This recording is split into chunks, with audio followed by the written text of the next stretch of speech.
Bismillahirrahmanirrahim. Assalamualaikum warahmatullahi wabarakatuh.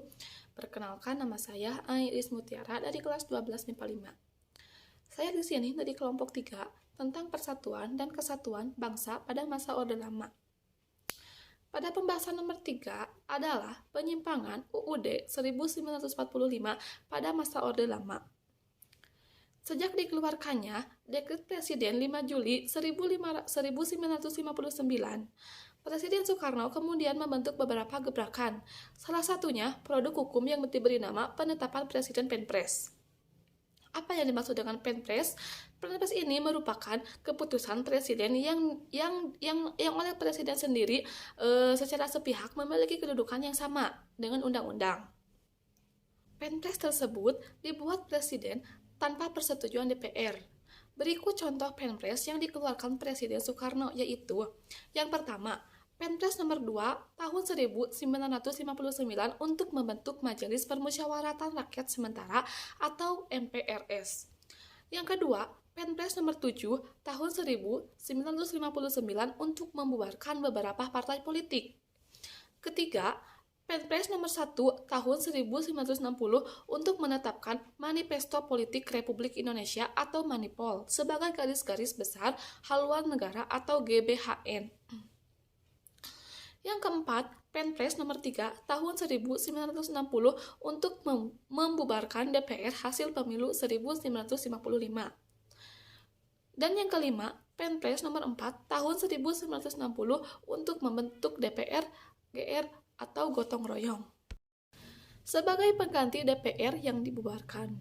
Dengan kondisi itu, Presiden sudah melakukan penyimpangan terlalu jauh terhadap UUD 1945 dan dianggap sudah bertentangan dengan semangat proklamasi kemerdekaan. Beberapa bentuk penyimpangan pada masa Orde Lama di era Presiden Soekarno terjadi pada beberapa bidang seperti berikut ini. Pertama, penyimpangan UUD 1945 Undang-Undang Dasar 1945 yang dibentuknya dan diresmikan sebagai Dasar Negara Kesatuan Republik Indonesia pada tanggal 18 Agustus 1945 oleh Panitia Persiapan Kemerdekaan Indonesia atau PPKI, menjadi dasar hukum yang mengatur tentang tata cara kehidupan berbangsa dan bernegara di tanah air Indonesia. Sayangnya, di era Orde Lama terdapat berbagai penyimpangan terhadap UUD 1945 yang dibuktikan dengan perubahan bentuknya negara. Pada masa ini, Indonesia mengalami perubahan bentuk dari negara kesatuan menjadi negara serikat. Perubahan ini diberlakukan mulai 27 Desember 1949 sebagai hasil dari kesepakatan Meja Bundar atau KMB antara Indonesia dengan Belanda. Hasilnya membuat Indonesia terpecah menjadi 16 negara bagian. Ini adalah salah satu bentuk pelanggaran terhadap konstitusi karena negara Indonesia dibentuk untuk menjadi suatu kesatuan. Akan tetapi, dengan perubahan bentuk negara ini menjadi penyimpangan masa Orde Lama yang memecah bangsa karena adanya banyak perbedaan yaitu sulit disatukan. Yang ketiga, pelanggaran pada aturan legislatif. Penyimpangan pada masa Orde Lama di era RIS terjadi pada bidang legislatif, berupa kekuasaan bersama yang dilakukan oleh DPR dan Senat. Senat adalah perwakilan daerah yang ditunjuk untuk mewakili negara bagian dalam sistem pemerintahan pusat. Bentuk kerjasama dalam mengatur kekuasaan tersebut tidak membuat sistem pemerintahan menjadi lebih baik tetapi memecah belah karena adanya perbedaan pendapat antara DPR dan Senat. Sudah pasti akan terjadi dualisme pendapat dan pandangan ketika berlangsungnya musyawarah tingkat pusat. Yang keempat, penyimpangan UUDS. UUDS mulai diberlakukan sejak tanggal 17 Agustus 1950. Setelah konstitusi RIS dianggap gagal dalam mempersatukan bangsa dan menjaga kedaulatan negara. Maka sejak itu UUD sementara diberlakukan pada tanggal 17 Agustus 1950 sambil menunggu hasil pemilihan umum yang tujuannya untuk menyusun konstitusi baru.